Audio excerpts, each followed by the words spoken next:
एक आदमी ने एक बहुत ही खूबसूरत लड़की से शादी की। शादी के बाद दोनों की जिंदगी बहुत प्यार से गुजर रही थी। वो उसे बहुत चाहता था और उसकी खूबसूरती की हमेशा तारीफ किया करता था। लेकिन कुछ महीनों के बाद लड़की चर्म रोग स्किन डिजीज से ग्रसित हो गई और धीरे धीरे उसकी खूबसूरती जाने लगी। खुद को इस तरह देख उसके मन में डर समाने लगा कि यदि वो बदसूरत हो गई तो उसका पति उससे नफरत करने लगेगा और वो उसकी नफरत बर्दाश्त नहीं कर पाएगी। इस बीच एक दिन पति को किसी काम से शहर से बाहर जाना पड़ा। काम खत्म कर जब वो घर वापस लौट रहा था, उसका एक्सीडेंट हो गया। एक्सीडेंट में उसने अपनी दोनों आंखें खो दी, लेकिन इसके बावजूद भी उन दोनों की जिंदगी सामान्य तरीके से आगे बढ़ती रही।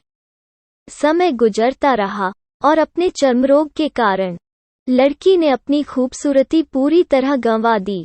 वो बदसूरत हो गई, लेकिन अंधे पति को इस बारे में कुछ भी पता नहीं था, इसलिए इसका उनके खुशहाल विवाहित जीवन पर कोई प्रभाव नहीं पड़ा।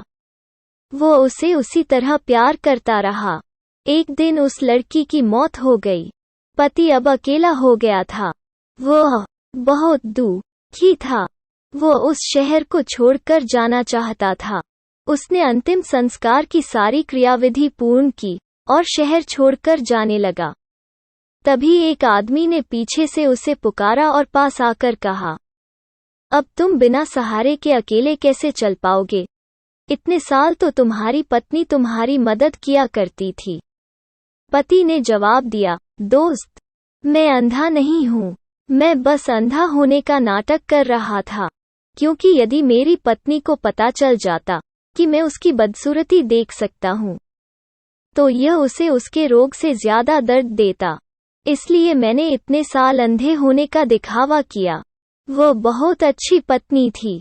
मैं बस उसे खुश रखना चाहता था।